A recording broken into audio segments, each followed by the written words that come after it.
संघी लोग भाजपाई कहते हैं कि इस आंदोलन को कुचल डालो, गोलियां मारो, नष्ट कर डालो।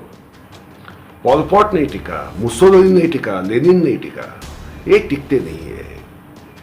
इनका विनाश समय के हाथों ही अटल है। कितना भी चला जाए, उन्हें कितना भी तकलीफ क्यों ना हो, ये सारी बातें हम झेलते जाएंगे। ये कहकर ये पागल लोग एक झुंड में इस ढंग से शामिल हो गए हैं कि वो पूरे देश का सत्यानाश करने पर तुले हुए हैं।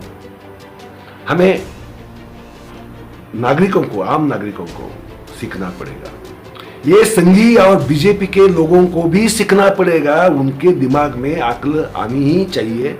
नहीं आती है तो इस देश का, ये देशद्रोही, ये किसी को भी सर्टिफिकेट बांटते घूमते हैं, ये देशद्रोही, ये पाकिस्तान जाओ, ये उधर जाओ, ये बांग्लादेश जाओ, उनको बदनाम करने के लिए ये लोग उसमें असामाजिक तत्व घुसेड़ रहे हैं और किसानों को आतंकवादी घोषित करने की कोशिश में है। नमस्कार, मैं हूं संजय सोनवनी। हम हमारे देश के हालात जब देखते हैं तो ऐसे लगता है कि दिन ब दिन वो इस ढंग से गिरते जा रहे हैं, एक अराजकता की ओर से, एक अनार्की की ओर से बहुत तेजी से हम धकेले जा रहे हैं। ये शुरुआत 2014 से शुरू हुई। एक के बाद एक ऐसा हमारे प्रजातंत्र को धक्का लगते गया, हमारी अर्थव्यवस्था को चोटें लगाई गई, हमारी समाज व्यवस्था की जो एक बुनावट थी उसे धक्का दिया गया, उस इमारत को तहस नहस करने की कोशिश की गई। और अभी किसानों का जो आंदोलन हो रहा है और जिस ढंग से उसे हैंडल किया जा रहा है और जिस ढंग से किसानों को खालिस्तानी, देशद्रोही, नक्सली कहकर बदनाम किया जा रहा है, ये देखकर ऐसा लग रहा है कि इस देश में आक्रोश करना ही अपराध है। इस देश में कोई मांग रखना अपराध है। इस देश में ये संघी लोग भाजपाई कहते हैं कि इस आंदोलन को कुचल डालो, गोलियां मारो, नष्ट कर डालो। ये जो भाषा हमारे जनतंत्र में और प्रजातंत्र दिन पर, गणतंत्र दिन पर की गई, इसकी बातें करने वालों के प्रति बहुत घृणा होती है। मगर ये कहना भी आपको ट्रोल करा देता है। आपके पीछे ये लोग, इनके झुंड गालियां, तिरस्कार, घृणा लेके इस ढंग से आपके पीछे दौड़ते हैं कि आपको ये लगता है कि मैं कुछ कहूं या ना कहूं या चुप रहना बेहतर है। मगर मैं ये कहूंगा दोस्तों, चुप रहना ये बहुत बड़ी गलत बात है। यदि किसान गलत है, उनकी मांगे गलत है, तो कैसे गलत है ये आपको तार्किक रूप से स्पष्ट करना चाहिए। ये अगर नक्सली है, ये अगर खालिस्तानवादी है, तो आप पिछले 2-3 महीनों से चर्चा किसके साथ कर रहे थे? नक्सलियों के साथ कर रहे थे, खालिस्तानवादियों के साथ चर्चा कर रहे थे, आश्वासन आप उनको दे रहे थे। तो आप एक दोगली नीति अपना रहे हैं। आप एक प्रजातंत्र के साथ, ये राष्ट्र के साथ बहुत बड़ी खिलवाड़ कर रहे हैं। आप प्रजातंत्र का मतलब समझे ही नहीं है। आप इस देश को चलाने के लायक ही नहीं है। ये कहने के बाद ये मैं कहूँगा कि हमारे जगदीश जी कामले दोस्त हमेशा अपने कमेंट्स में बहुत कुछ लिख देते हैं। अपनी व्यवस्था के प्रति उनका आक्रोश समझ में आता है और उनके आक्रोश के प्रति मैं पूरी सहमति जताता हूं, क्योंकि हमारा आक्रोश सिर्फ सरकार की तानाशाही के खिलाफ नहीं है। तानाशाही सरकार अगर करती है तो आज वो तानाशाह है, वो तख्त पलट जाते हैं, तख्त बदल जाते हैं, क्योंकि तानाशाही टिकती नहीं है। हिटलर नहीं टिका, पॉल पॉट नहीं टिका, मुसोलिनी नहीं टिका, लेनिन नहीं टिका, ये टिकते नहीं है। इनका विनाश समय के हाथों ही अटल है, अपरिहार्य है। वो एक ना एक दिन जरूर होगा, इसमें कोई संदेह नहीं है। मगर सबसे बुरी बात यह है कि हमारे प्रजा जो है, समाज जो है, लोग जो है, हमारे देश के देशवासी जो है, जिनकी वजह से देश बना है, वो इतने अविचारी, इतने कम सोच रखने वाले कैसे बन गए? क्या उनके दिमाग में गुस्सा भर गया अचानक कि विचार करने के लायक नहीं रहे, कोई तर्क ही नहीं दे पाए? समाज व्यवस्था हो, अर्थव्यवस्था हो, राजनीतिक व्यवस्था हो, कोई भी व्यवस्था हो, इसके सारे ढांचे एक के बाद एक जब गिराए जा रहे हैं, तब भी लोग चुप हैं। पेट्रोल के दाम, डीजल के दाम आसमान छू रहे हैं। महंगाई आज नहीं तो कल सबको घेरे में ले ही लेगी। आज जिनके घर सुस्थिति में है, जो अच्छा कमा रहे हैं, उनको कुछ आज लग नहीं रहा है। वो इस गरूर में है कि वैदिक सरकार पहली बार भारत में बनी है प्रजातंत्र आने के बाद, तो वैदिक सरकार, वैदिक धर्म की सरकार, ये इस ढंग से टिकी रहनी चाहिए कि इस ढंग से टिकी होनी चाहिए कि कितनी भी बुराई हो, लोगों को कितना भी चला जाए, उन्हें कितना भी तकलीफ क्यों ना हो, ये सारी बातें हम झेलते जाएंगे। एक कहकर ये पागल लोग एक झुंड में इस ढंग से शामिल हो गए हैं कि वो पूरे देश का सत्यानाश करने पर तुले हुए हैं। हमें सावधान होना चाहिए। प्रजातंत्र में हर किसी को अपनी आवाज उठाने का हक है। यदि वो गलत है तो गलत कैसे है, ये उसे समझाना जरूरी होता है। नहीं तो आजादी का आंदोलन भी ये लोग नक्सली, कम्युनिस्ट या फैसिस्ट करार देंगे। इनका कुछ भरोसा नहीं है। इन लोगों की अकल ही इतनी, वैदिक लोगों की खस्ता हो गई है, इतनी डूब चुकी है कि इन्हें कुछ भी सूझ नहीं रहा है। मैं प्रार्थना करता हूं भगवान ने अकल दे, क्योंकि आज उन्हें मजा आ रहा है, आज उन्हें मजा आ रहा है, मगर कल ये भी उसी तकलीफ में आ फंसेंगे और किसी को भी तकलीफ नहीं होनी चाहिए, ऐसी मैं भगवान से प्रार्थना करता हूँ।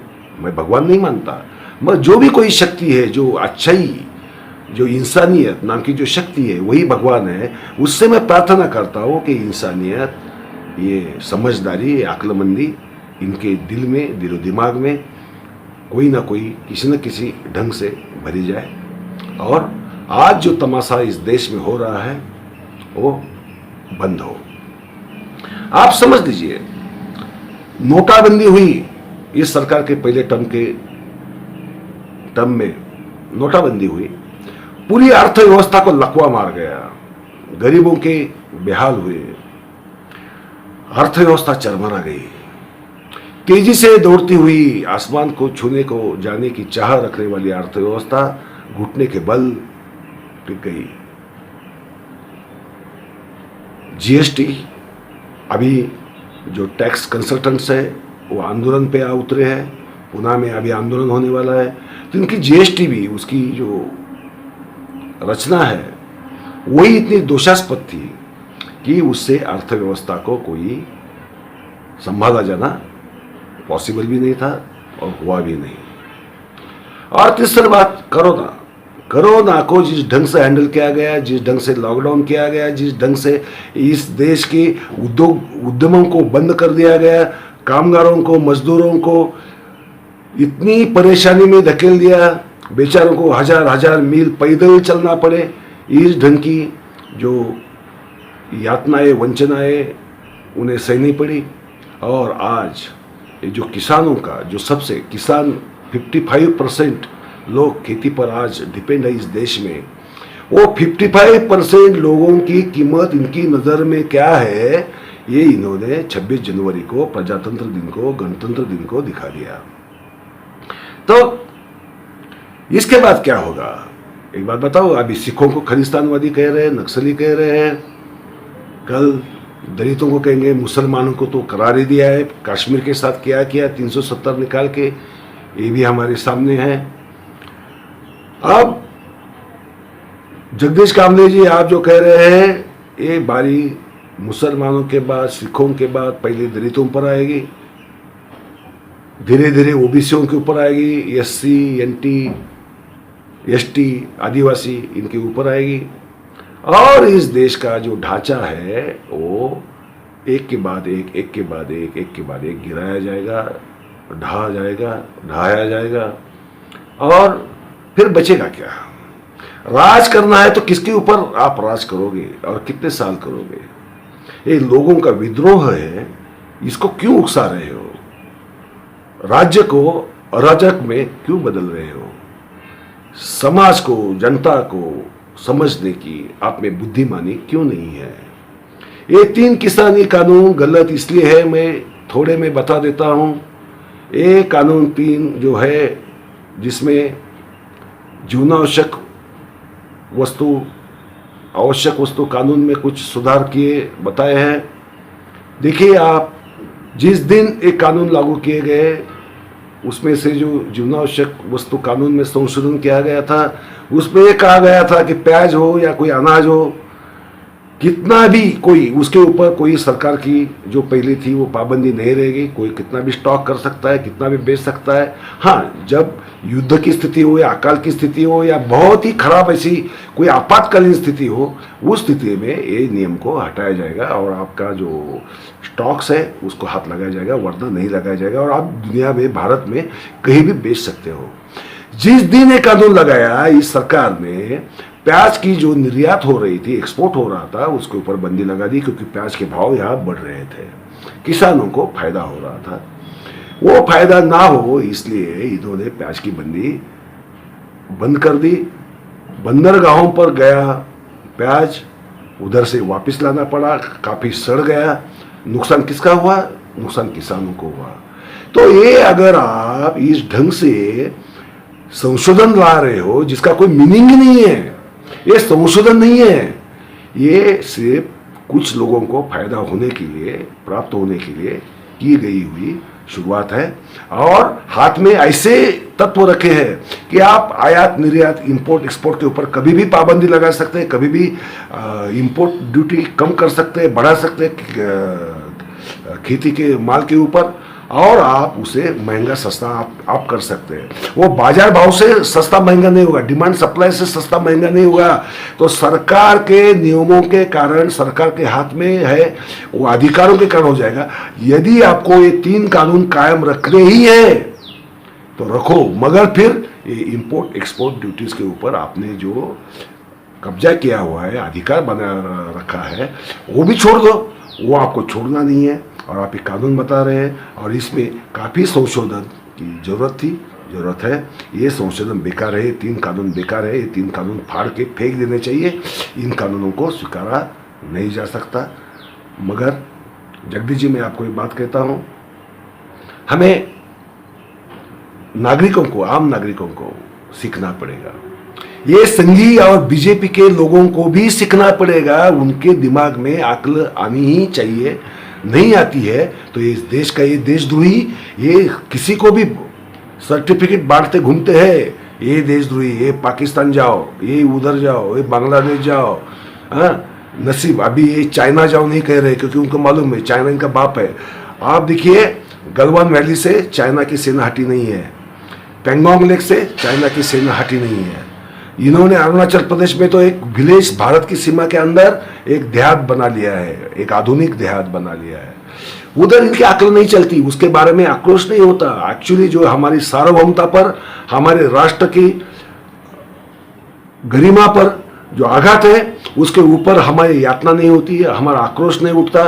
और जो किसान आंदोलन कर रहे हैं, इतने शांततापूर्वक आंदोलन कर रहे हैं, उनको बदनाम करने के लिए ये लोग उसमें असामाजिक तत्व घुसेड़ रहे हैं और किसानों को आतंकवादी घोषित करने की कोशिश में है। ये बड़ा घिनौना खेल है। इस खेल से इस सरकार को और उसके समर्थकों को दूर रहना चाहिए।